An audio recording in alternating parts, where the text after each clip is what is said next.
ভয়ঙ্কর এক serial killer শহরে একের পর এক মানুষদের খুন করছে।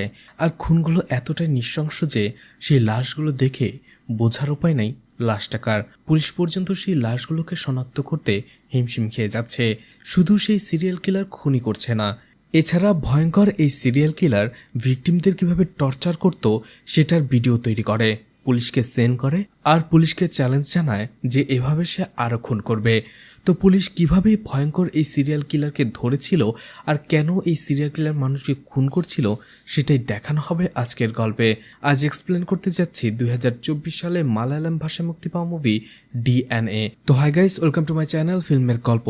এমন নতুন আর অসাধারণ সব মুভি আর ওয়েব সিরিজের এক্সপ্লেনেশন বাংলায় দেখতে চাইলে চ্যানেলটিকে সাবস্ক্রাইব করে রাখতে পারেন। মুভির শুরুতেই সারাজাকে স্কুটি নিয়ে একটি দোকান আসতে দেখা যায়। সেই দোকানের মালিকের সাথে সে কিছু কথা বলে, এরপরেই দোকানদার তাকে ভেতরে নিয়ে যায়। সারজা তার ব্যাগ থেকে একটি ব্যাগ বের করে সেই দোকানদারকে দেয়। দোকানদার তাকে জিজ্ঞেস করে, এর আগে তো তোমাকে কখনো দেখিনি, তুমি কি নতুন? সারজা বলে হ্যাঁ। সারজা আসলে লোকটার কাছে ড্রাগস বিক্রি করছিল। সে ড্রাগসের প্যাকেট দিয়ে 2 লাখ টাকা নিয়ে সেখান থেকে বের হয়ে পড়ে। অন্যদিকে দেখা যায় দোকানের সামনেই ছদ্মবেশধারী 2জন পুলিশ দাঁড়িয়েছিল। সারজাকে বের হতে যেতে দেখেই তারাও তার পিছু নেয়। অন্যদিকে আরও কয়েকজন পুলিশ সেই দোকানদারের কাছে এসে তাকে ড্রাগস সহ হাতে নাতে ধরে ফেলে। এদিকে পুলিশ যে সারজাকে ফলো করছে এটা তার বস জেনে ফেলে। সে সারজাকে কল করে আর বলে, তুমি স্কুটিটা আর মোবাইলটা সেখানেই ফেলে রাখো, আর আমি তোমাকে যেভাবে বলবো সেভাবেই করো। সারজাও সেটাই করে। সারজা মোবাইল আর স্কুটি রেখে অন্য একটি মোবাইল ব্যবহার করে এবং একটি অটো নিয়ে সেখান থেকে পালিয়ে চলে আসে। দেখা যায় পুলিশ অন্যদিকে চলে যায়। তখনই তার বস তাকে আবারও কল করে আর বলে বাস স্ট্যান্ডে আসার জন্য। সেখানে একটি মাইক্রো তার জন্য অপেক্ষা করছিল। সারজা সেখানে যেতেই সারজাকে তার বসের কাছে নিয়ে আসে। সারজা সেখানে আসার পরে তার বসকে জিজ্ঞেস করে, পুলিশ কিভাবে জানলো যে আমি সেখানে ড্রাগস নিয়ে গেছি? তখনই তার বস বলে, আমাদের গ্রুপের মধ্যেই কোনো এক কোলাঙ্গার রয়েছে যে পুলিশকে হয়তোবা এই ইনফরমেশন দিয়েছে, আমি তাকে খুঁজে বের করে ফেলবো। তখনই সেখানে ডিসিপি রাজা চলে আসে। সব লোকদের মেরে তারা সেখানে পুরো জায়গাটাকে সিল করে ফেলে এবং সব ড্রাগস জব্দ করে নেয়। তাদেরকে অ্যারেস্ট করে থানায় নিয়ে আসতেই মিডিয়া নিউজ শুরু করে দেয়, এই প্রথমবার এত বড় ড্রাগসের চোরাচালান পুলিশ হাতে নাতে ধরল, যেটার ওজন প্রায় 250 কেজি। আর এই ড্রাগসের মূল্য 2,50,000 আমেরিকান ডলার। ডিসিপি রাজা বলে, আমি এই শহরে থাকতে আর কোনো ড্রাগসের চোরাচালান হবে না, কেউ ড্রাগস সেল করতে পারবে না। কিন্তু মাইকেল রেগে যায় আর বলে, আমি তোমাকে ছাড়বো না, তুমি আমার অনেক বড় ক্ষতি করে ফেলেছ। রাজা প্রচণ্ড রেগে যায় এবং মাইকেলকে সেখান থেকে নিয়ে যেতে বলে, কিন্তু সারজাকে সেখানেই থাকতে বলে। এটা শুনে মাইকেল সারজাকে বলে, তুমি মুখ খুলবে না, ও আমাদের কিছুই করতে পারবে না, আমরা কিছুক্ষণ পরেই ছাড়া পেয়ে যাব। কিন্তু তারপরেও মাইকেলকে সেখানে নিয়ে যাওয়া হয়। আর মাইকেল চলে যেতেই সারজা সেলুট করে রাজাকে। অর্থাৎ সারজা একজন আন্ডারকভার পুলিশ অফিসার হিসেবে এই অপারেশনে কাজ করছিল। রাজা তার প্রশংসা করে, বলে, তোমার জন্যই এতগুলো ড্রাগস আমরা জব্দ করতে পেরেছি। এই অপারেশনের জন্য রাজা সারজাকে 1 সপ্তাহের ছুটি দিয়ে দেয়। সে বাসায় চলে আসে আর তার পরিবারের সাথে উৎসবের সময় কাটাতে থাকে। সারজার পরিবারে 4 জন লোক ছিল, সারজা, তার ভাই, তার বোন এবং তার মা। তারা সবাই খুব সুখী ছিল। কয়েকদিন পরেই সারজার ভাই যখন সকালে অফিসে যাচ্ছিল, রাস্তায় সারজার ভাইকে দেখে একটা লরি তার পিছু করতে শুরু করে এবং একটা সময় যে ইচ্ছে করেই সারজার ভাইয়ের বাইকটাকে অ্যাক্সিডেন্ট করে এবং তার ওপর দিয়েই লরিটাকে চালিয়ে নিয়ে যায়। বোঝাই যাচ্ছিল ইচ্ছে করেই সারজার ভাইকে খুন করা হলো। এতে সারজার পরিবারে শোকের ছায়া নেমে আসে। সারজার ভাইকে হারিয়ে তার পুরো পরিবার একেবারেই ভেঙে পড়েছিল। রাতের বেলা যখন সারজা তার ভাইয়ের কথা মনে করে কাঁদছিল বাইরে বসে, তখনই সেখানে একজন পঙ্গু লোক চলে আসে আর বলে, আমার নাম শঙ্কর, তোমার নাম তো গায়ত্রী, তাই না? অর্থাৎ সারজার আসল নাম ছিল গায়ত্রী। তোমার ভাইয়ের নাম তো পার্থিব, তাই না? তোমার কি মনে হয় তোমার ভাই কোনো অ্যাক্সিডেন্টে মারা গেছে? শঙ্কর বলে, না, তোমার ভাই কোনো অ্যাক্সিডেন্টে মারা যায়নি, তোমার ভাইকে খুন করা হয়েছে, আর সেটা ছিল একটা প্রিপ্ল্যান মার্ডার। শঙ্কর বলে, তোমার কি মনে হয় তুমি সারজার সেজে আমাদের ধোকা দিয়ে পার পেয়ে যাবে? এবার তোমার ভাই গিয়েছে, এখন তোমার পরিবার, একে একে তোমরা সবাই শেষ হয়ে যাবে। আমাদের ধোকা দিয়ে কেউ বাঁচতে পারে না। এটা বলে শঙ্কর সেখান থেকে চলে যায়। অন্যদিকে গায়ত্রী বুঝতে পারে এটা তার বস মাইকেলের কাজ। সে প্রচণ্ড ভয় পেয়ে যায়। এখন তার বোন আর মার কি হবে, সে কিভাবে তাদের রক্ষা করবে। পরদিনই সে থানায় চলে আসে এবং ডিসিপির রাজার খোঁজ করে, কিন্তু জানা যায় তাকে বদলি করে দেওয়া হয়েছে। গায়ত্রী এতে প্রচণ্ড ভয় পেয়ে যায়। সে কি করবে বুঝতে না পেরে তাড়াতাড়ি ডিসিপির রাজাকে কল করে, কিন্তু তার নাম্বারটা আউট অফ রিচ ছিল। সেখানে দাঁড়িয়ে সে ভাবছিল কিভাবে ডিসিপির রাজার সাথে কন্ট্যাক্ট করা যায়। তখনই সে দেখতে পায় থানার বাইরেই মাইকেল তার লোক নিয়ে দাঁড়িয়ে রয়েছে। অর্থাৎ ইতোমধ্যে মাইকেল ছাড়া পেয়ে গেছে, আর মাইকেল গায়ত্রীর দিকে ইশারা করছে। গায়ত্রী ভয় পেয়ে সেখান থেকে সরে আসে আর বারবার ডিসিপির রাজাকে কল করতে থাকে। এরপরেই ঘটনা শিফট হয়ে যায়। 2 বছর পরের ঘটনা দেখানো হয়। ফায়ার FM 81.7 নামের একটি রেডিও স্টেশন দেখানো হয়, যেখানে আরজে লক্ষ্মীনারায়ণ এবং আরজে হান্না আলেকজান্ডার একটি শো পরিচালনা করছিল। এরপরেই তারা সেখানে রেডিওতে একটি গান চালায়। লক্ষ্মীনারায়ণ বলে, আমার অনেক ক্ষুধা পেয়েছে, আমি বাইরে যাব খাওয়ার জন্য। এটা বলে সে একাই চলে যায়। এরপরে সুপার শপে একজন লোককে আসতে দেখা যায়। যেই লোকটা সুপার শপের লোককে বলে, আমার আসতে একটু দেরি হয়ে গেল, একটু কাজে আটকে গিয়েছিলাম, তাড়াতাড়ি আমার জিনিসপত্রগুলো দাও, বাসায় যেতে হবে। সুপার শপের লোকটা তাকে সেগুলো দিয়ে দেয়। তখনই সুরাই নামের ছোট্ট একটা বাচ্চা তাকে কল করে আর বলে, আঙ্কেল, আপনার কুকুরটাকে আমি কোথাও দেখতে পাচ্ছি না। লোকটা বলে, হয়তোবা আছে আশেপাশে কোথাও, আমি তো ওকে শিকল দিয়ে বেঁধে রেখে এসেছিলাম। সুরাই বলে, আমি ওর শিকলটাও দেখতে পাচ্ছি না। তখনই লোকটা টেনশনে পড়ে যায়, কারণ রিসেন্টলি আশপাশ থেকে অনেক পালিত কুকুরগুলো চুরি হয়ে যাচ্ছে। কথাটা শুনে লোকটা দ্রুত সেখানে আসতে শুরু করে। লোকটা যখন দ্রুত গাড়ি চালিয়ে তার বাসায় আসছিল, রাস্তার মধ্যে একটা জায়গায় সে একটি কুকুরের ডাক শুনতে পায়। গাড়িটা পিছে নিয়ে আবারও দেখতেই সে দেখতে পায় এটা তারই কুকুর, শিকল দিয়ে কেউ বেঁধে রেখে গেছে, আর কুকুরটা তার গাড়ি দেখেই ঘেউ ঘেউ করছিল। লোকটার কুকুরের নাম ছিল কপার। লোকটা বলতে থাকে, কপারকে এমন নিরিবিলি জায়গায় কে বেঁধে রেখে গেল। লোকটি গাড়ি থেকে নেমে কপারের গলার শিকলটা খুলে দেয়, আর শিকলটা খুলতেই কুকুরটি দৌড়ে জঙ্গলের ভেতরে চলে যায়। লোকটা একটু অবাকি হয়ে যায়। সে কুকুরটাকে ধরার জন্য সেও জঙ্গলের ভেতরে দৌড়াতে শুরু করে। একটা সময় সে কুকুরকে হারিয়ে ফেলে, কিন্তু একটু পরেই দেখা যায় কুকুরটি তার সামনে এসে বসে পড়ে। লোকটা তখন কিছুটা সন্দেহ করতে পারে, আশেপাশে তাকায়, কিন্তু কেউ ছিল না। হঠাৎ করে একজন মুখোশ পরা লোক পেছন থেকে এসে তাকে আক্রমণ করে। লোকটা তাকে প্রতিহত করার চেষ্টা করে, কিন্তু মুখোশ পরা লোকটার সাথে সে কিছুতেই পেরে উঠছিল না। দেখা যায় সেই খুনি লোকটাকে একটি টেবিলের উপরে বেঁধে রেখেছে। তার গায়ের কাপড় চোপড়গুলো খুলে ফেলা হয়েছে। লোকটা ব্যথায় চিৎকার করছিল। এরপরেই সেই খুনি একটা কাচের বোতল লোকটার বুকে ভেঙে ফেলে এবং তাকে আঘাত করতে শুরু করে। লোকটা ব্যথায় চিৎকার করে ওঠে। এরপরেই পরদিন সকালের ঘটনা দেখানো হয়, যেখানে ময়লা আবর্জনার স্তূপে লোকেরা কাজ করছিল। তখনই একটা লোক চিৎকার করে ওঠে, কারণ সে একটি বস্তার ভেতরে একটি লাশ দেখতে পেয়েছে। সাথে সাথে পুলিশকে খবর দেওয়া হয়। পুলিশ সেখানে চলে আসে। পুলিশ অফিসার আনন্দরাজ এবং এলডো দুজনেই লাশটা দেখতে থাকে। লাশটাকে এতটাই বিকৃতভাবে জ্বালানো হয়েছিল, লাশটা দেখে বোঝার উপায় ছিল না এটাই ছিল গতকালকে সেই লোকটি। পুলিশ অফিসার এলডো আনন্দরাজকে বলতে থাকে, লাশটাকে টার অথবা আলকাতরা দিয়ে পোড়ানো হয়েছে। গরম আলকাতরা লোকটার পুরো শরীরে ঢেলে দেওয়া হয়েছে, যার ফলে এমনটা হয়েছে। এরপরে আনন্দরাজ এলডোকে বলে, এই গাড়িটা কোন জায়গা থেকে এই ব্যাগটি তুলেছে সেটার সিসিটিভি ফুটেজ খুঁজে বের করো, আর লাশটাকে পোস্টমর্টম করার জন্য পাঠিয়ে দাও। এইদিকে লক্ষ্মীকে দেখা যায় হান্নার বাড়িতে আসে এবং জিজ্ঞেস করে তার নতুন বাড়িতে কেমন লাগছে। আসলে আগে সে একটি ফ্ল্যাটে থাকতো, আর এটা তার বাবার বাড়ি। এখানে কিছুদিন আগেই উকিল তাকে নোটিশ দিয়েছে এই বাড়িটা তার বাবা মা তার নামে করে গিয়েছে। যদিও তার চাচারা এই বাড়িটাকে দখল করে নিতে চেয়েছিল, কিন্তু কোর্টের রায় অনুযায়ী বাড়িটা সে পেয়েছে, তাই এখানে এসে সে থাকতে শুরু করেছে। লক্ষ্মী পুরো বাড়িটা ঘুরে দেখে বলে, তোমার বাবা মা খুব সুন্দর করে বাড়িটি সাজিয়েছিল, তারা এখন কোথায়? তখনই হান্না বলতে থাকে, তারা দুজনেই মারা গেছে, আর এই জন্যই আমার চাচা আমার থেকে সব সম্পত্তি জোর করে লিখে নিতে চেয়েছিল, কিন্তু পারেনি। তখনই সে কথা বলতে বলতে দেখতে পায় হান্নার হাতে কিছুটা চোটের আঘাত। লক্ষ্মী তাকে জিজ্ঞেস করে, চোট কি করে পেলে? হান্না বলে, রান্না করতে যেয়ে লেগেছে। লাক্ষ্মী আর হান্না বেডরুমে যেতেই সে দেখতে পায় হান্নার বেডের উপরে একটি বই পড়েছিল। বইটার নাম ছিল কিলার ইন দ্য স্নো।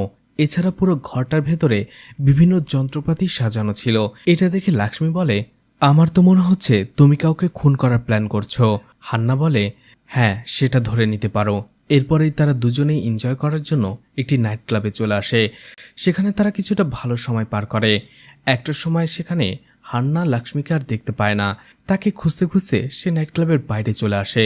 তখনই তার কিছুটা ভয় করতে শুরু করে, কারণ আশেপাশে কেউ ছিল না। এরপর হুট করেই চারপাশে লাইট জ্বেলে ওঠে, আকাশে আতশবাজি ফুটতে থাকে। আসলে আজকে হান্নার বার্থডে ছিল, আর সেটাই সেলিব্রেট করার জন্য লাক্ষ্মী এই প্ল্যানটা করেছিল। হান্না তার বার্থডেতে এমন সারপ্রাইজ পেয়ে খুব খুশি হয়। সেখান থেকে তার বার্থডে সেলিব্রেট করার আসার পথে হান্না তাকে জিজ্ঞেস করে, তুমি আমার বার্থডে কি করে জানলে? লাক্ষ্মী বলে, তুমি তোমার সিভিতে নিজ হাতে সেটা লিখেছিলে। হান্না বলে, কারো সিভি থেকে তার বার্থডে জেনে সেটা সেলিব্রেট করা মানে বোঝো তো? তুমি কি আমাকে ভালোবাসো? লাক্ষ্মী বলে, হয়তোবা বাসি। এভাবেই তারা কথা বলে বলে যাচ্ছিল। হঠাৎ করেই হান্নার রাস্তার মধ্যে তার কাজিনকে দেখতে পায়, আর লাক্ষ্মীকে বলতে থাকে, থেমো না, চলে যাও। ও আমার কাজিন, ও একটা লোফার, ওর বাবার মতোই হয়েছে। কিন্তু সেই ছেলেটি রাস্তায় তাদের পথ আটকায় এবং হান্নাকে জিজ্ঞেস করে, একটা সময় তো রেডিও জুকি করে আমাদের মান সম্মানটা খুইয়েছ, এখন আবার এত রাতে ছেলেদের সাথে ঘুরছো, একে? তখনই হান্না তার মুখের উপরে একটা কড়া জবাব দিয়ে দেয়, বলে, আমার লাইফে নাক গলাতে এসো না, এর পরিণাম ভালো হবে না। লোকটাইতে রেগে যায়। তখনই লাক্ষ্মী তাকে ঠান্ডা করে। লাক্ষ্মী হান্নাকে নিয়ে বাইকটা নিয়ে সেখান থেকে চলে আসে। হান্না বলে, আমি তোমাকে বললাম তার পা ভেঙে দিতে, কিন্তু তুমি কাপুরুষের মতো সেখান থেকে পালিয়ে আসলে। লাক্ষ্মী বলে, সবসময় সবকিছু করা যায় না, ওটা রাস্তাঘাট ছিল, ওখানে ঝামেলা করলে যে কোনো সময় পুলিশ এসে আমাদের ধরে নিয়ে যেতে পারত। কিন্তু কিছুক্ষণ পরে দেখা যায় তাদের বাইক আটকে দেয় দুটো গাড়ি, আর গাড়িটি ছিল হান্নার কাজিনের। সে বলতে থাকে, তুমি আমাকে অপমান করো, তোমার সাহস আজ আমি দেখে নেব। এটা বলে সে হান্নার গায়ে হাত তুলতে যাবে।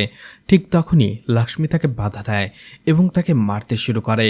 সেখানে লাক্ষ্মী একাই সবাইকে মেরে ধরাশায়ী করে ফেলে, আর হান্নার কাজিনকে বলে, তোমাকে বলেছিলাম রাস্তার মধ্যে গোলমাল করো না।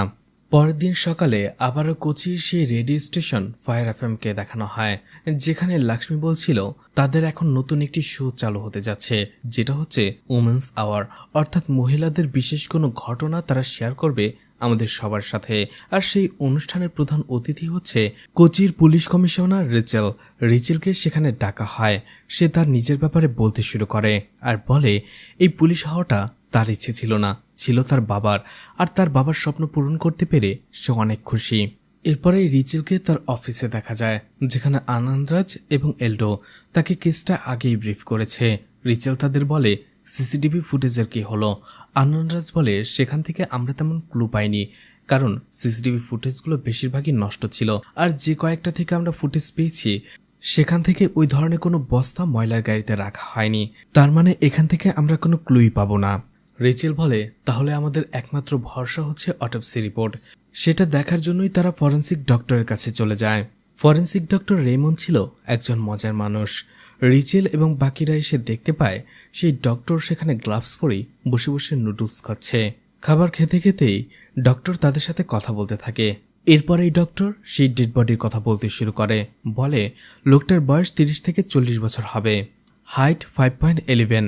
এছাড়া তার অনেক বেশি রক্তক্ষরণের ফলেই মৃত্যু হয়েছে, আর অনেক বেশি রক্তক্ষরণের ফলে একটা সময় হার্ট ফেইলর, আর এতেই সে মারা যায়।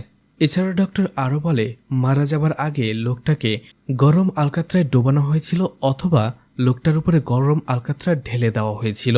রিচেল বলে, এটা তো খুবই অদ্ভুত, এমনটা সচরাচর হয়ে থাকে না।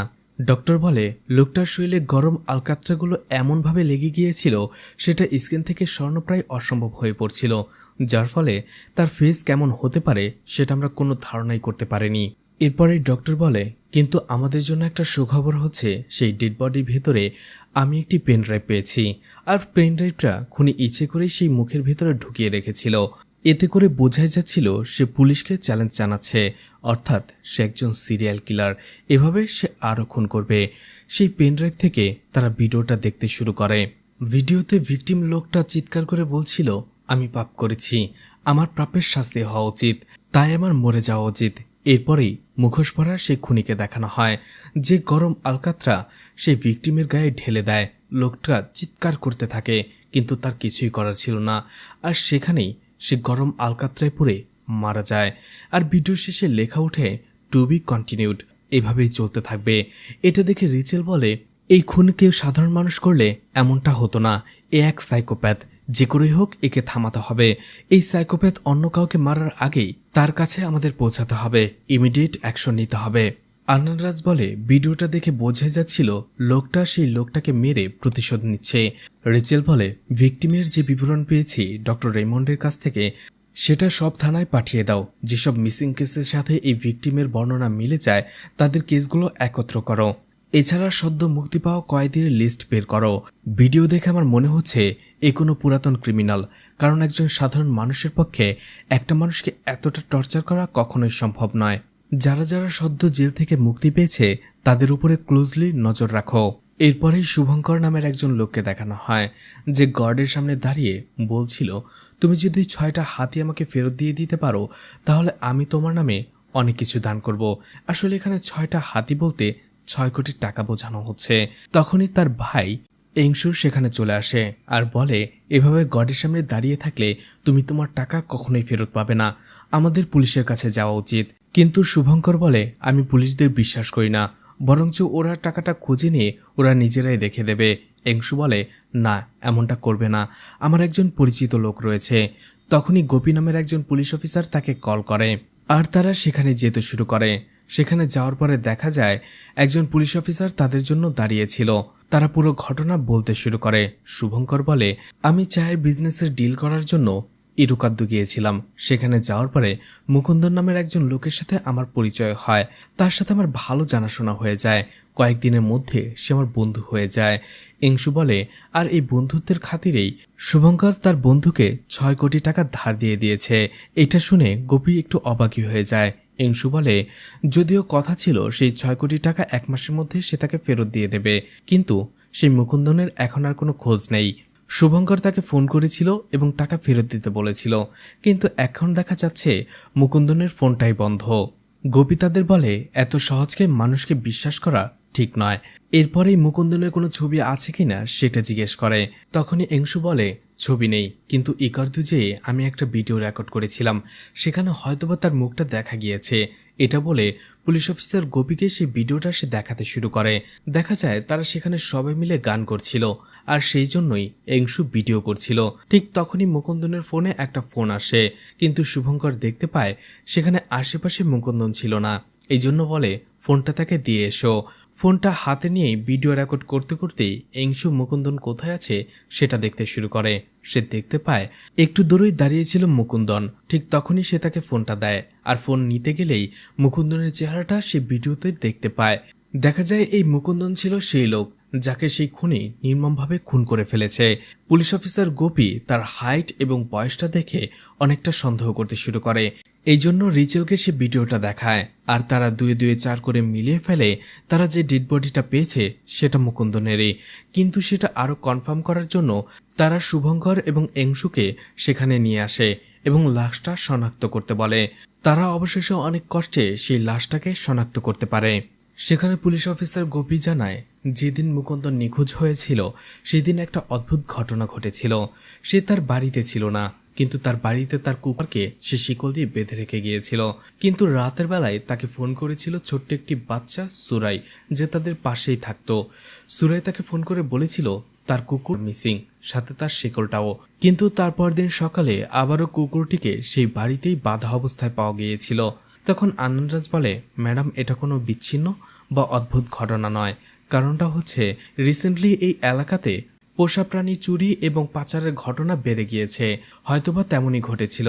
মুকুন্দনের কুকুরটা তারা চুরি করেছিল, কিন্তু পরে যখন দেখতে পায় এটা তারা পাচার করতে পারবে না বা এটাকে রেখে কোনো লাভ হবে না, তখন হয়তোবা আবার ফেরত দিয়ে গেছে।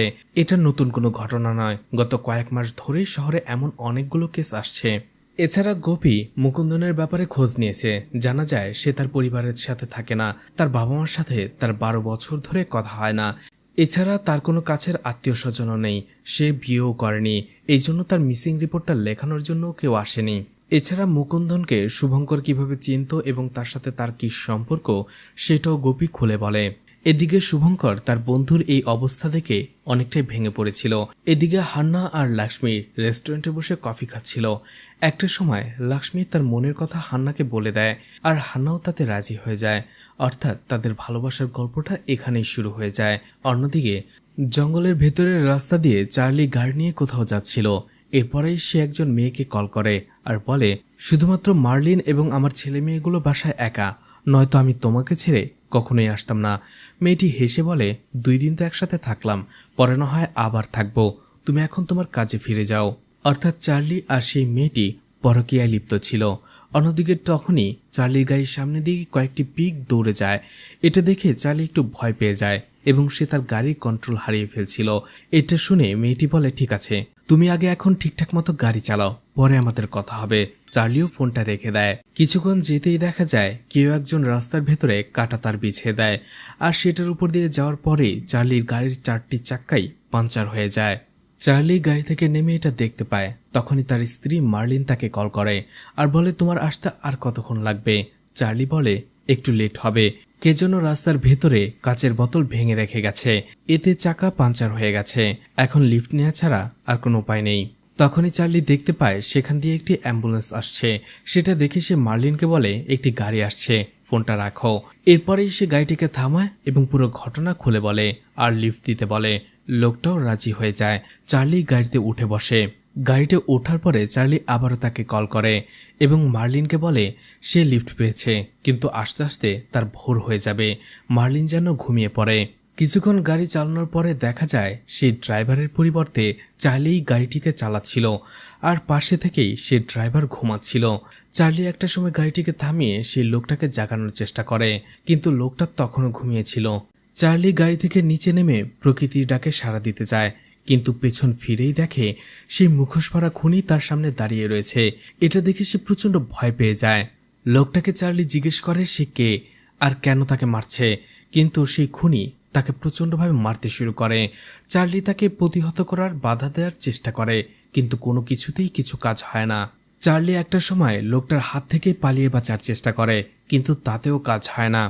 ভয়ঙ্কর সেই সাইকো কিলারকে দেখা যায় চার্লিকেও ঠিক একই রকমভাবে টেবিলের উপরে বেঁধে রাখা হয়েছিল। তার গায়েও কোনো কাপড় ছিল না। চার্লি কিছুক্ষণের জন্য জ্ঞান হারিয়ে ফেলেছিল। জ্ঞান ফিরতেই চার্লি খুনিকে বলে, তুমি কে? তুমি আমার কাছ থেকে কি চাও? আমাকে কেন মারছো?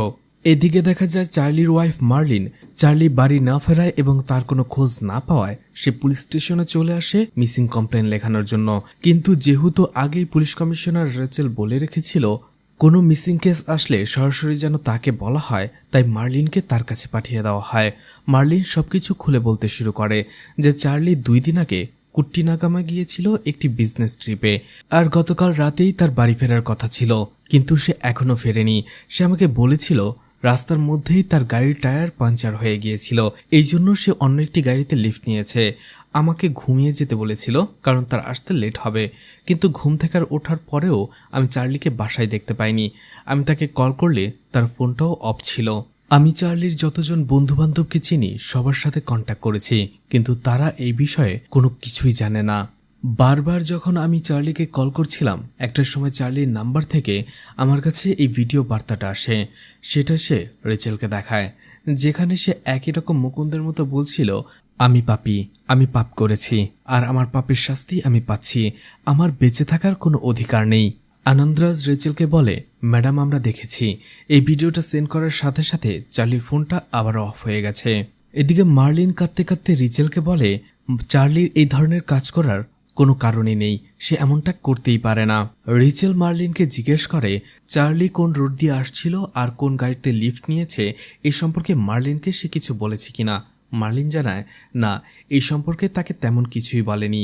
তখনই রিচেল আনন্দরাজকে বলে চার্লির ফোনটা শেষবারের মতো কোন টাওয়ারে কানেক্ট হয়েছিল সেটা খুঁজে বের করার জন্য। আনন্দরাজ বলে এলডো ইতোমধ্যে কাজটা করছে। তখনই সেখানে এলডো চলে আসে আর বলে চার্লির ফোনটা শেষবারের মতো এমজি রোডের টাওয়ারে কানেক্ট হয়েছিল। রিচেল বলে তার মানে চার্লি শহরে পৌঁছেছিল। এরপরে চার্লির গাড়িটা যেভাবে খুঁজে পাওয়া গেছে সেখানে চলে যায় এবং চার্লির গাড়িটা রিচেল ভালো করে সার্চ করতে থাকে। আনন্দরাজ বলে গতকাল রাতে চার্লি আসার সময় তার গাড়ির 4টি টায়ারই পাঞ্চার হয়ে গিয়েছিল। রিচেল বলে এটা আগে থেকে প্ল্যান করা ছিল, ইচ্ছে করেই তারা গাড়ির টায়ার পাঞ্চার করে এবং চার্লিকে অন্য গাড়িতে লিফট নিতে বাধ্য করে, এটা তাদের একটা প্ল্যান ছিল। রিচেল গাড়ি সার্চ করতে করতে বলতে থাকে খুনি চার্লির সবকিছু খুব ভালো করে জানতো, সে কোথায় বিজনেস ট্রিপে গেছে, কোন রোড দিয়ে আসবে, কখন আসবে, সবকিছু। রিচেল সার্চ করতে করতে একটা সময় গাড়িতে একটি নাম্বার লেখা দেখতে পায়।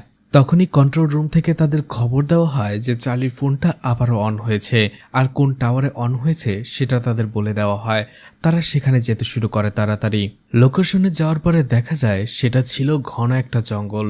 রিচেল এবং তার টিম জঙ্গলের ভেতরে চলে যায় এবং পুরো জঙ্গলটাকে সার্চ করতে থাকে। কিছুক্ষণ খোঁজার পরে তারা আবারও চার্লির নাম্বারে কল করে। দেখা যায় সেই ফোনটা সেখানে বাজছিল। তারা সেই উৎসটা খোঁজার পরে দেখা যায় সেখানে একটা গাড়ি ছিল, সেই অ্যাম্বুলেন্সটা। এটা ছিল সেই গাড়ি যেটাতে চার্লিকে লিফট দেওয়া হয়েছিল। গাড়িটা দেখে অন্য একজন পুলিশ অফিসার আনন্দরাজকে বলে, স্যার, আমরা যখন রাস্তায় টহল দিচ্ছিলাম এই গাড়িটা আমাদের সামনে দিয়ে গিয়েছিল, কিন্তু অ্যাম্বুলেন্স এবং ইমার্জেন্সি ভেবে আমরা গাড়িটাকে চেক না করেই ছেড়ে দিয়েছি। আনন্দরাজ বুঝতে পারে তখন সেখানে খুনি আর চার্লিই ছিল। তারা ধীরে ধীরে গাড়ির দরজাটা খুলতে শুরু করে, কারণ চার্লির মোবাইলটা গাড়ির ভেতরেই বাজছিল। দরজা খুলতেই চার্লির মোবাইলটা দেখা যায়। এরপরেই তারা চার্লির স্কিন ছাড়ানো ডেড বডিটা দেখতে পায়, যেটা দেখে রিচেল সহ পুরো টিম হতবাক হয়ে যায়। এত বীভৎস আর নৃশংস মৃত্যু এর আগে কখনো তারা দেখেনি। লাশটাকে পোস্টমর্টমের জন্য নিয়ে আসা হয়। দেখা যায় একই রকমভাবে এই ডেড বডির মুখের ভেতরেও একটা পেন ড্রাইভ ছিল। যে ভিডিওটা তারা দেখতে শুরু করে, ভিডিওতে দেখা যাচ্ছিল চার্লিকে মারার আগে খুনি চার্লির একটা আঙুল কেটে নেয়। সেখানে দাঁড়িয়ে মার্লিনও এই ভিডিওটা দেখছিল। এরপরেই খুনি চার্লির শরীর থেকে চাকু দিয়ে কেটে কেটে চামড়াগুলো ওঠাতে শুরু করে। ভিডিও দেখার পরে ডক্টর রেমন্ড বলে, যদি রিভেঞ্জ নেওয়া কোনো আর্ট হয় তাহলে এই খুনি একজন আর্টিস্ট, সে জানে কিভাবে রিভেঞ্জ নিতে হয়। এমন খুন এর আগে আমি কখনো দেখিনি। খুনি যেই হোক না কেন সে খুব পারফেক্টলি কাজটা করেছে।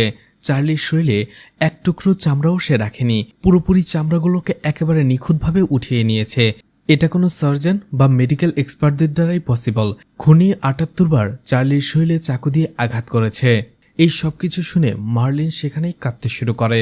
এদিকে ফরেন্সিক ডিপার্টমেন্টের লোকরা সেই গাড়ি থেকে ফিঙ্গারপ্রিন্ট খুঁজতে থাকে। এছাড়া আশেপাশের ফুটপ্রিন্টগুলো খুব ভালো করে চেক করতে থাকে তারা। সেখানে তারা রিচেলকে জানায় তারা 2টি ফিঙ্গারপ্রিন্ট পেয়েছে, অবশ্যই একটা চার্লির আর একটা খুনির হতে পারে, সেটাই তারা খুঁজে বের করবে। তখনই আনন্দরাজের কাছে কন্ট্রোল রুম থেকে কল আসে এবং তাকে কিছু একটা বলে।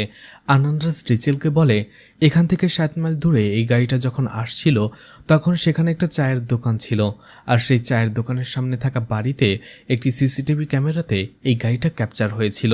আর সেখান থেকে তারা গাড়ির ড্রাইভার অর্থাৎ খুনিকে শনাক্ত করতে পেরেছে। সেই ছবিটা রিচেলের মোবাইলে দেওয়া হয়। রিচেল দেখতে পায় সেটা চার্লির ফটো, অর্থাৎ চার্লি গাড়ি চালিয়ে আসছিল। রিচেল ভাবে চার্লি কেন নিজে গাড়ি চালিয়ে আসছিল, খুনি কি তাকে বাধ্য করছিল নাকি অন্য কিছু। এরপরেই জিমের ভেতরে রিচেলের সাথে আনন্দরাজ কথা বলছিল। সে বলে, রিসেন্টলি ছাড়া পাওয়া সব কয়েদিদের উপর আমরা নজর রেখেছি, তাদের মধ্যে এই ধরনের সন্দেহজনক কিছু পাওয়া যায়নি। রিচেল বলে, তার মানে খুনি নতুন কেউ, যার আগের কোনো ক্রাইম হিস্টোরি নেই। এরপরে একজন লোককে দেখা যায় একটি মহিলার সাথে কথা বলতে। সেখানে সেই মহিলা আসলে স্কট সার্ভিস প্রোভাইড করে। সেই লোকটি একজন স্কটকে বিচ রোডে নিয়ে আসতে বলে, সেই মহিলা সেটাই করে। কিন্তু পরে দেখা যায় সেই লোকটিকে পাঠিয়েছিল রিচেল। রিচেল আসলে সেই মহিলাকে ধরতে চেয়েছিল, কারণ গাড়ির ভেতর থেকে যে নাম্বারটা তারা পেয়েছে সেটা এই মহিলারই নাম্বার ছিল। আর চার্লিও সেই দিন বাড়ি ফেরার সময় এই মহিলার সাথে কথা বলছিল, যার সাথে তার একটি অ্যাফেয়ার ছিল। রিচেল তাকে জিজ্ঞাসাবাদ করে, যদিও মহিলাটি প্রথমে বলতে অস্বীকার করছিল, কিন্তু চাপে পড়ে সে স্বীকার করে নেয় চার্লির সাথে তার একটা সম্পর্ক ছিল। রিচেল সেই মহিলাকে জিজ্ঞেস করে শেষবারের মতো চার্লির সাথে তার কি কথা হয়েছিল, চার্লির সাথে তার কখন দেখা হয়েছিল, তাদের সম্পর্কের শুরু কখন হয়েছিল, সবকিছু। মহিলা কিছুই বলছিল না। রিচেল বলে, তার মানে তুমি তাকে খুন করেছ, কারণ তুমি তার এক্সাক্ট লোকেশনটা জানতে। তখন মহিলা বলে, সে এই ধরনের কিছুই করেনি, তার সাথে চার্লির একটা অবৈধ সম্পর্ক ছিল। 6 মাস আগে একটি স্কট সার্ভিসে একটি হোটেলে তার সাথে দেখা হয়েছিল, তখন থেকেই তার আর চার্লির একটা সম্পর্ক হয়ে গেছে। এরপরেই সেই মহিলাকে মুকুন্দের ছবি দেখানো হয় এবং জিজ্ঞেস করে সে মুকুন্দকে চিনে কিনা। মহিলাটি অস্বীকার করলে তাদের একটি ছবি দেখানো হয় যেখানে মুকুন্দ, চার্লি এবং সেই মহিলাটি ছিল। তখন সেই মহিলাটি বলে চার্লি আর মুকুন্দ তার কাছে আসতো, তাদের দুজনের সাথেই সে সময় কাটিয়েছে, কিন্তু এর বেশি কিছু জানে না। চার্লি মিসিং হওয়া বা খুন হওয়া এর কোনো কিছুই সে জানে না। এরপরে দেখা যায় রিচেলের অফিসে মার্লিন আসে। আসলে চার্লির এক বন্ধু তাকে একটি ভয়েস মেসেজ পাঠিয়েছে, সেটা রিচেল শুনতে শুরু করে। সেখানে বলা হচ্ছিল যে চার্লি আমার বন্ধু, আমি চার্লির ব্যাপারে শুনেছি, আমার খুব খারাপ লাগছে, আমি কিছুদিনের মধ্যেই দেশে ফিরব, আমি এখন সিঙ্গাপুরে আছি। রিচেল জিজ্ঞেস করে এই পিটারকে, সে পিটারকে চেনে কিনা, কিন্তু মার্লিন বলে সেই পিটারের নাম আগে কখনো শোনেনি।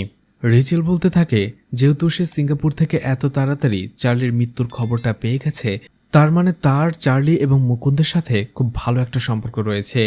একজন পুলিশ অফিসারকে বলে সিঙ্গাপুরে এই পিটারের লোকেশন ট্র্যাক করার জন্য। এদিকে রাতের বেলা দেখা যায় লাক্ষ্মী আর হান্নাকে রিচেলের বাসায় আসতে। রিচেল তাদের দেখে কিছুটা অবাক হয় আর বলে এই সময় তোমরা এখানে? কৃষ্ণা বলে আপনি আমাদের রেডিও স্টেশনে একটি শোতে গিয়েছিলেন আর আপনি বলেছিলেন সেটার একটা কপি যেন আপনাকে দেওয়া হয়, সেটাই দিতে এসেছে। রিচেল সেখানে পেন ড্রাইভটা রাখে এবং তাদেরকে বসতে বলে। ঠিক ওই সময়টাতে তাকে অন্য একজন পুলিশ অফিসার কল করে। আনন্দরাজ রিচেলকে বলে কোচি এয়ারপোর্ট থেকে ইনফরমেশন দেওয়া হয়েছে, এইমাত্র কোচি এয়ারপোর্টে ল্যান্ড করেছে পিটার। রিচেল বলে ঠিক আছে, যে করেই হোক পিটারকে ছাড়া যাবে না, ওর কাছ থেকে আমরা অনেক ইনফরমেশন পাবো। রিচেল এরপরে মার্লিনকে কল করে আর বলে এই মুহূর্তে পিটার তোমার কাছে চলে আসবে, ভয় পাওয়ার কোনো কারণ নেই, আমরা তোমার আশেপাশেই থাকবো, তুমি ওর সাথে বিভিন্ন কথা বলে বিভিন্ন ইনফরমেশন নেওয়ার চেষ্টা করবে, আমরা সেখানে চলে আসছি। অন্যদিকে লক্ষ্মী আর হান্না দেখতে পায় রিচেল ব্যস্ত, তাদের সাথে রিচেল কথা বলার সময়ই পাচ্ছে না, এই জন্য তারা সেখান থেকে চলে আসে। এদিকে পিটার আসার সময় মার্লিনকে কল করে আর বলে আমি এইমাত্র কোচি আসলাম, আমি তোমার সাথে দেখা করতে আসছি, আর তোমার ছেলেকেও জাগিয়ে রেখো, ওর সাথে আমার অনেক কথা রয়েছে। এদিকে রিচেল মার্লিনের বাসার দিকে যেতে শুরু করে। অন্যদিকে পিটারের কাছে আননোন নাম্বার থেকে একটি কল আসে, একটি মেয়ে তাকে কল করেছিল আর বলেছিল তোমার অবস্থাও তোমার দুই বন্ধুর মতোই হবে, তোমার দুই বন্ধুকে যেভাবে খুন করেছিলাম তার থেকেও বেশি নির্মমভাবে আমি তোমাকে খুন করব। পিটার রেগে যায় আর বলে তুমি কোথায়, পারলে আমার সামনে এসো, আমি তোমাকে শেষ করে ফেলবো। মেয়েটি বলে ঠিক আছে, আমি না আমার লোকেশন তোমাকে সেন্ড করলাম, পারলে আমার সাথে এসে দেখা করো। পিটার সেই লোকেশনে যেতে শুরু করে আর যাওয়ার আগে সে মার্লিনকে কল করে বলে খুনি আমাকে কল করেছিল, সে আমাকে চ্যালেঞ্জ দিয়েছে, আমি সেখানেই যাচ্ছি, ওকে শেষ করার পরেই আমি তোমার সাথে দেখা করব। এই বলে সে ফোনটা কেটে দেয়। মার্লিন এই খবরটা রিচেলকে দেয়। এটা শুনে রিচেল বুঝতে পারে যে পিটার তাদের হাতছাড়া হয়ে যাচ্ছে, এই জন্য বাকি পুলিশদের সে খবর দিয়ে দেয় যে পিটারের গাড়িটাকে যেন চেক করা হয়। এদিকে পুলিশের চেকপোস্টে পিটারের গাড়িটি এসে থামে। যখনই আনন্দাজ তাকে চেক করতে যাবে ঠিক ওই সময়টাতে পেছনে রিচেলের গাড়ি চলে আসে। এজন্য আনন্দরাজ পিটারের গাড়িটাকে চেক না করেই তাকে ছেড়ে দেয় আর আনন্দরাজ রিচেলের সাথে কথা বলতে থাকে। আনন্দরাজ রিচেলকে জানায় আমরা পিটারকে খোঁজার জন্য আশেপাশের 3 থেকে 4 কিলোমিটার পর্যন্ত সব জায়গায় সার্চ করছি, আশা করি পেয়ে যাব। এদিকে পিটার সেই লোকেশনে চলে আসে। গাড়ি থেকে নামতেই সে দেখতে পায় বিল্ডিংয়ের উপরে মাস্ক পরা সেই লোকটি দাঁড়িয়ে রয়েছে। পিটার সেখানে যেতে শুরু করে। পিটারের কাছে গান ছিল, তাই সে খুনিকে গুলি করতে শুরু করে, কিন্তু কাজ হয় না। খুনি তার মিসফায়ার থেকে বেঁচে যেয়ে তাকেই মারতে শুরু করে। পিটার প্রতিহত করার চেষ্টা করলেও কাজ হয় না। একটা সময় খুনি তাকে ধরে নিয়ে যায়। এরপরে একই রকমভাবে কাপড় চোপড় ছাড়া তাকে একটি টেবিলের উপরে শুয়ে রাখে।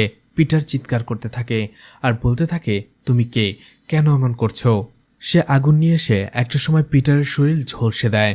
পরদিনই দেখা যায় গ্যারেজে যখন আনন্দরাজের গাড়িটা ওয়াশ করা হচ্ছিল তখন ওয়াশম্যান গাড়ির ডিকির ভেতরে একটা বস্তা দেখতে পায়, যেটার ভেতরেই পিটারের লাশটা ছিল। পুলিশকে খবর দেওয়া হয়। পুলিশ সেখানে আসার পরে লাশটা দেখে চমকে যায়। এদিকে এরপরে রিচেলের হায়ার অফিসার তাকে ডাকে এবং চরমভাবে অপমান করতে থাকে, বলে শহরে একের পর এক খুন হয়ে যাচ্ছে, সিরিয়াল কিলার একের পর এক মানুষ মেরে যাচ্ছে, কিন্তু পুলিশ কোনো কিছুই করতে পারছে না। মানুষ পুলিশকে একটা মজা বানিয়ে ফেলছে, তারা পুলিশকে নিয়ে বিভিন্ন ধরনের ট্রল করছে, আর এমনটা হতে থাকলে পুলিশ অচিরেই তার সম্মান হারিয়ে ফেলবে। আমি এমনটা হতে দিতে পারি না। ওপর থেকে প্রেশার দেওয়া হচ্ছে, যে করেই হোক খুনিকে ধরতে হবে। আমি তোমাকে 24 ঘন্টা সময় দিলাম, 24 ঘন্টার মধ্যেই খুনিকে তোমাকে ধরতে হবে, নয়তোবা তুমি রিজাইন করো, আর নয়তোবা ট্রান্সফার নিয়ে অন্য কোথাও চলে যাও, কারণ একজন মহিলা কমিশনারকে এখানে দেওয়াটাই আমার ভুল হয়েছে। এতে রিচেল প্রচণ্ড অপমানিত বোধ করে আর বলে 24 ঘন্টার মধ্যেই সে এই খুনিকে ধরবে, নয়তোবা সে রিজাইন করবে। এটা বলে সে চলে আসে। রিচেল সেই পেন ড্রাইভের ভিডিওগুলো ভালো করে দেখতে থাকে। অন্যদিকে আইটি ডিপার্টমেন্ট থেকে চারপাশের সিসিটিভি ফুটেজগুলো দেখতে থাকে যে পিটার কোথায় গিয়েছিল এবং সেই খুনি তাকে কোথায় হত্যা করেছে। সবভাবে পুলিশ চেষ্টা করতে থাকে যাতে খুনির কাছে পৌঁছানো যায় অথবা একটা ক্লু খুঁজে পাওয়া যায়। রাতে রিচেল যখন আবারও ভিডিওগুলো খুব ভালো করে দেখছিল, হঠাৎ করেই তার চোখ আটকে যায় একটা জিনিসে। সেটা ভালো করে সে জুম করে দেখতে থাকে। এরপরেই সে খুশি হয়ে যায়, অর্থাৎ যে ক্লুটা তার দরকার ছিল সেটা সে পেয়ে গেছে। এদিকে সেই ফায়ার এফএমে একটি শো হচ্ছিল যেখানে একজন ডক্টর সিরিয়াল কিলারের ব্যাপারে বলছিল। ঠিক তখনই দেখা যায় সেখানে চলে আসে রিচেল এবং তার টিম। ওই সময় এতজন পুলিশদের দেখে তারা কিছুটা অবাকই হয়ে যায়। তখনই রিচেলের কাছে একজন ডক্টর কল করে এবং রিচেলকে বলে সে যেটা পাঠিয়েছে সেটা ম্যাচ করে গেছে। রিচেল এরপরেই সেখান থেকে চলে আসে হান্নার বাড়িতে। সে দেখতে পায় হান্না বেডে বসেই মুভি দেখছিল, সেটাও সিরিয়াল কিলারের মুভি, এবং তার পুরো ঘর জুড়েই অস্ত্র সাজানো ছিল। পুলিশদের দেখে হান্না অবাক হয়ে যায়। এদিকে একটি নার্সিংহোমে বসে টিভি দেখছিল এবং কাপড় গোছাচ্ছিল লাক্ষ্মী। সেখানে একজন নার্সের সাথে সে কথা বলতে থাকে। নার্স বলে, তোমার মা ধীরে ধীরে সুস্থ হয়ে যাচ্ছে। লাক্ষ্মী এতে অনেক খুশি ছিল। নার্স টিভিতে যখনই সেই খুনের কেসের কথাগুলো শুনতে থাকে, সে বলতে থাকে শহরে এই খুনি কোথা থেকে এলো, সে কেন একের পর এক মানুষদের এইভাবে খুন করে চলছে। তখনই লাক্ষ্মীর কাছে কল আসে। কলটা করেছিল হান্না। হান্না তাকে জিজ্ঞেস করে যে লাক্ষ্মী কোথায়। লাক্ষ্মী বলে, তোমার কণ্ঠ এমন কেন শোনাচ্ছে, তুমি কোথায় আর তোমার সাথে কে রয়েছে। কিন্তু হান্না বলে সে একাই। ঠিক তখনই গাড়ির ভেতরে ওয়াকি টকিটা বেজে ওঠে, যেটা শুনে লাক্ষ্মী বুঝে যায় যে হান্না এখন পুলিশের সাথে রয়েছে। লাক্ষ্মী হান্নাকে বলে, তোমার ফোনটা রিচেলের কাছে দাও। ফোনটা দিতেই লাক্ষ্মী বলে, আমি আপনাদের জন্য অপেক্ষা করছি আর আমি কোথায় আছি সেটার ঠিকানাও আপনাদের পাঠিয়ে দিচ্ছি। দেখা যায় পুলিশ সাথে সাথে সেখানে চলে আসে আর পুলিশ হান্নাকে ছেড়ে সাথে সাথেই লাক্ষ্মীকে অ্যারেস্ট করে নেয়। চারদিকে খবর ছড়িয়ে পড়ে যে সেই সিরিয়াল কিলার আর কেউ নয়, আর যে লক্ষ্মীনারায়ণ। এটা শুনে সবাই হতবাক হয়ে যায়। এদিকে সেলের ভেতরে আনন্দরাজ লক্ষ্মীকে প্রচণ্ড টর্চার করতে থাকে, তাকে প্রায় মেরেই ফেলছিল। ঠিক ওই সময়টাতে এলডো সেখানে এসে আনন্দরাজকে বাধা দেয়। রিচেল যখন সেখানে আসে সেই বিষয়টা শোনার পরে রাগারাগি করতে থাকে। এলডো বলে, আমি কিছুই জানতাম না, হুট করে দেখে আনন্দরাজ সেলের ভেতরে যে লক্ষ্মীকে মারতে শুরু করেছে। সে প্রচণ্ড রেগেছিল। আমি যদি তাকে না ফেরাতাম হয়তোবা লক্ষ্মীকে সে সেলের ভেতরেই মেরে ফেলতো। রিচেল বলে, আমি একটা কথা বুঝতে পারছি না, ও এত শার্পভাবে খুন করলো যাতে পুলিশ ওকে ধরতেই পারছিল না, কিন্তু যখন জানতে পারলো যে পুলিশ ওকে ধরার জন্য আসছে, ও পালিয়েও কেন গেল না। ডক্টর বলে, হয়তোবা তার প্রতিশোধ নেওয়া শেষ হয়ে গেছে, এই জন্যই। ডক্টর বলে, কিন্তু ওকে দেখে আমার খুব আলাদা মনে হচ্ছে। মানুষ এমনিতে খুন করার পরে সে তার ভেতরের কনফিডেন্সটা হারিয়ে ফেলে। সে নিজেকে অপরাধী ভাবতে শুরু করে, কিন্তু ওর ভেতরে কোনো অপরাধ বোধই নেই। ও এতটা টর্চার সহ্য করার পরেও ফুল কনফিডেন্স নিয়ে বসে রয়েছে। তখনই তারা দেখতে পায় লাক্ষ্মী সেখানে বসেই কিছু একটা পড়ছিল মনে মনে। রিচেল ডক্টরকে বলে, ও কি করছে? ডক্টর বলে, হয়তোবা কাউন্টিং, অর্থাৎ তার 3টে খুন শেষ হয়ে গেছে, তার টার্গেট আরও একজন লোক বাকি রয়েছে। এটা শুনে রিচেল অবাক হয়ে যায়। সে লক্ষ্মীর সাথে কথা বলতে যায়। সেখানে যাওয়ার পরে সে রিচেলকে জিজ্ঞেস করে, আপনি আমাকে খুঁজে পেলেন কি করে? তখনই দেখানো হয় সেই রাতে রিচেল যখন ভিডিওগুলো ভালো করে দেখছিল, তখনই যখন চার্লিকে মারার সময় সে চামড়াগুলো উঠাচ্ছিল চাকু দিয়ে, সেই চাকুটা এতটাই শার্প এবং ঝকঝকে ছিল যে সেটার ভেতরে লক্ষ্মীর মুখ দেখা যাচ্ছিল, আর সেটাই সে ভালো করে জুম করে দেখছিল। এতে রিচেলের লক্ষ্মীর প্রতি সন্দেহ হয়, কিন্তু তখনও তারপরে শিওর হওয়ার জন্য সেই দিন যে প্রিন্ট ড্রাইভটা সে দিয়ে গিয়েছিল সেটাতে লক্ষ্মীর ফিঙ্গারপ্রিন্ট ছিল, সেটাই সে ডক্টরের কাছে পাঠিয়েছিল। আর ডক্টর যখন কনফার্ম করে গাড়িতে থাকা সেই ফিঙ্গারপ্রিন্টের সাথে পেন ড্রাইভে থাকা ফিঙ্গারপ্রিন্ট মিলে গেছে, তখন রিচেল বুঝতে পারে সেই সিরিয়াল কিলার আর কেউ নয়, লক্ষ্মী। রিচেল জিজ্ঞেস করে, তোমার নেক্সট টার্গেট কে? তখনই লক্ষ্মী বলে, তুমি যদি তার কাছে আগে পৌঁছাতে পারো তাহলে সে বেঁচে যাবে, আর যদি আমি পৌঁছে যাই তাহলে সে মারা যাবে। রিচেল বলে, তুমি এখনো কাস্টডিতে বন্দি আছো, তুমি কি করে তাকে খুন করবে? লক্ষ্মী বলে, মৃত্যু যার কপালে লেখা আছে সেটা তো ঘটবেই, সেটা যেভাবেই হোক না কেন। রিচেল সেখান থেকে চলে যায় কারণ লাক্সমি তার টার্গেটের কথা তাকে বলছিল না।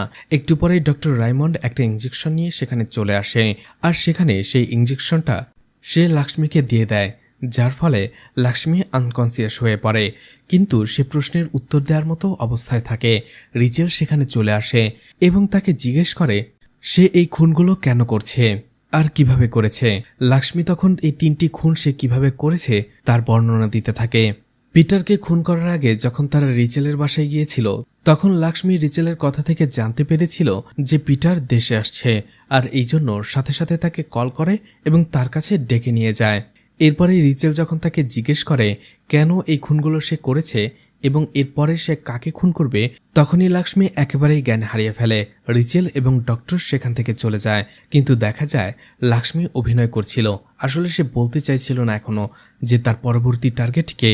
এদিকে এলডো লাক্সমির ফোন থেকে একটি ভয়েস চেঞ্জার অ্যাপ এবং গুগল ম্যাপের হিস্টোরি দেখতে পেয়েছে, যেটা থেকে তারা সেই জায়গায় চলে যায় যেখানে এই 3জনকে লাক্সমি খুন করেছে। পুরো জায়গাটা দেখতে থাকে রিচেল এবং তার টিম। সেখানে তারা প্রত্যেকটা জিনিসের প্রমাণ পায়। এরপরে এলডো সেখানে একটি মোবাইল ফোন খুঁজে পায়, আর সেই মোবাইল ফোনটা তারা দেখতে শুরু করে। মোবাইলে একটি ভিডিও ছিল। ভিডিওতে লাক্সমি বলছিল পিটার, চার্লি এবং মুকুন্দন তারা একটি ব্রাহ্মণ ফ্যামিলিকে শেষ করে দিয়েছিল, আর সেই ব্রাহ্মণ ফ্যামিলিটা ছিল গায়ত্রীর ফ্যামিলি, যেখানে তার ভাইকে হত্যা করা হয়েছে। এরপরে রাতে যখন তারা 3জন বাড়ি ফিরেছিল, সেখানে এই চার্লি, পিটার এবং মুকুন্দন ছিল। তারা সেখানে তাদের টর্চার করছিল।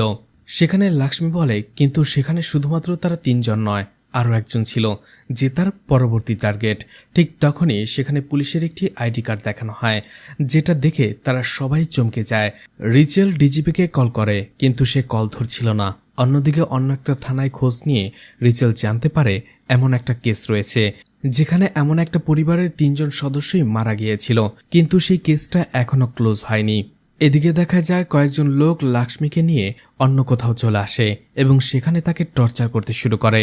এছাড়া সেখানে আনন্দরাজও ছিল যে তাকে টর্চার করছিল। আনন্দরাজ বলতে থাকে যখনই মুকুন্দের ডেড বডিটা আমি খুঁজে পাই, তখন আমি বুঝতে পারছিলাম না এই কাজটা কে করছে। এরপরে চার্লিও যখন মারা গেল, তখন আমি বুঝতে পেরেছিলাম হয়তো এর পেছনে তোমার মতো কেউ একজনই থাকবে। কিন্তু চার্লি মারা যাওয়াতে আমি একটু খুশি হয়েছিলাম। এরপরে যখন পিটারকে তুমি খুন করলে, তখন আমি আরও খুশি হয়েছিলাম। আর একটা কথা হচ্ছে, পিটারকে আমি তোমার কাছে যেতে দিয়েছি। অর্থাৎ সেদিন রাতে আনন্দরাজ যখন পিটারকে গাড়িতে দেখেছিল, সে তাকে ইচ্ছে করেই যেতে দিয়েছিল। সে জানতো খুনি তাকে খুন করে ফেলবে, কিন্তু তারপরেও পিটারকে সে যেতে দিয়েছিল, কারণ পিটার এবং চার্লি মিলে আনন্দরাজকে ব্ল্যাকমেল করছিল। আর আনন্দরাজ তার এই পথের কাটা সরানোর জন্য সেই দিন পিটারকে বাধা দেয়নি, কারণ সে নিজেই এই দুজনকে খুন করতে চাইছিল। কিন্তু অন্য একজন খুনি যেহেতু তাদের খুন করেই ফেলছে, তাহলে আনন্দরাজ আর কোনো কাজ করবে কেন? এই জন্য সে পিটারকে সেদিন যেতে দিয়েছিল। আনন্দরাজ বলে, ডিসিপির রাজা এবং তোমার বোন গায়ত্রীর জন্য আমার 250 কোটি টাকার লস হয়েছিল। আমার বিজনেসের 12টা তোমরা বাজিয়ে দিয়েছিলে। দেখা যাচ্ছিল সেই রাতে তাদের 3জনের সাথে আনন্দরাজও ছিল। আনন্দরাজ এবং বাকি 3জন মিলে সেই দিন রাতে লাক্সমির মা এবং 2 বোনকে রেপ করে সেখানেই মেরে ফেলে। আনন্দরাজ বলতে থাকে তাদের 3জনকে রেপ করার পরে আমি মোরগান নামের একজন লোককে কল করেছিলাম আর বলেছিলাম পুরো বাড়িতে আগুন লাগিয়ে দেওয়ার জন্য। এরপরে তারা মাইকেলের সাথেও কথা বলে, অর্থাৎ এরা 4জন হচ্ছে মাইকেলের ড্রাগ বিজনেসের বস। তারা সেখান থেকে চলে যায়। এরপরে 2জন লোক চলে আসে আর পুরো বাড়িতে আগুন লাগিয়ে দেয়। লাক্সমি বলে, তোমার একটু ভুল হয়েছে। সেই দিন তোমরা চলে যাওয়ার পরে লাক্সমির মায়ের জ্ঞান ফেরে। সে উঠে তার 2 মেয়ের অবস্থা দেখে সে নিজেও হতবাক হয়ে যায়, কান্নায় ভেঙে পড়ে। বাইরে সে সাহায্য চায় সবার কাছে। ঠিক ওই সময়টাতে আমি আমার ভাইয়ের মৃত্যুর খবর পেয়ে বাড়ি ফিরছিলাম। মা আমাকে দেখার পরে কান্নায় ভেঙে পড়ে আর আমার বোনদের বাঁচাতে বলে, কিন্তু যখনই সেখানে যাই তখনই পুরো বাড়িতে আগুন লেগে যায়। অর্থাৎ মুরগান এবং সেই লোকটি আগুন লাগিয়ে পেছন দিয়ে পালিয়ে যায়, যার ফলে আমি আমার 2 বোনকে হারালেও আমার মা আমার সাথেই ছিল, সে বেঁচে গিয়েছিল। লাক্সমি বলে, সেদিন থেকে আমি শপথ গ্রহণ করেছিলাম তোমাদের 4জনকে এতটা নিষ্ঠুরভাবে আমি মারব যেটা পুরো দেশবাসী মনে রাখবে, আর আমি সেটাই করেছি। এবার তোমার পালা। এটা শুনে আনন্দরাজ রেগে যায়, লাক্সমিকে মারতে শুরু করে। লাক্সমিও সেখানে তাদের মারতে শুরু করে। আনন্দরাজের লোকদের মেরে একটা সময় আনন্দরাজের শরীর থেকে তার মাথাটাই আলাদা করে দেয়। এদিকে রিচেল এবং এলডো বাকি পুলিশদের নিয়ে সেখানে চলে আসে। তারা আনন্দরাজের মোবাইল ট্র্যাক করে সেখানে চলে এসেছিল। সেখানে আসার পরে আনন্দরাজের এই অবস্থা দেখে রিচেল হতভম্ব হয়ে যায়। পুরো পুলিশ টিম অবাক হয়ে দেখতে শুরু করে। লাক্ষ্মী সেই জায়গায় বসে বসেই বলছিল যে আমি পাপ করেছি, আমার শাস্তি হওয়া দরকার, আমার মৃত্যু আবশ্যক, এটা বলতেই থাকে বারবার। তখনই রিচেল বুঝতে পেরে যায় লাক্ষ্মী তার প্রতিশোধ পূর্ণ করে ফেলেছে। আর এখানেই এই মুভিটি শেষ হয়ে যায়। তো মুভিটি আপনাদের কেমন লেগেছে কমেন্ট করে জানাতে পারেন। ভিডিওটি ভালো লাগলে লাইক কমেন্ট শেয়ার করে পাশে থাকতে পারেন। এছাড়া ভিডিওটি ভালো লাগলে চ্যানেলটিকে সাবস্ক্রাইব করে রাখতে পারেন। আর নতুন ভিডিওর নোটিফিকেশন পেতে চাইলে বেল বাটনটি অন করে রাখতে পারেন। এছাড়া আমার ফেসবুক পেজ এবং ইনস্টাগ্রাম আইডিটি ফলো দিয়ে রাখতে পারেন। যে কোনো প্রয়োজনে সেখান থেকে আমার সাথে কন্ট্যাক্ট করতে পারেন। ভিডিওটি এতক্ষণ ধৈর্য ধরে দেখার জন্য ধন্যবাদ। পুরো ভিডিওতে কোথাও কোনো ভুল হলে ক্ষমাস্বরূপ দৃষ্টিতে দেখবেন আশা করি।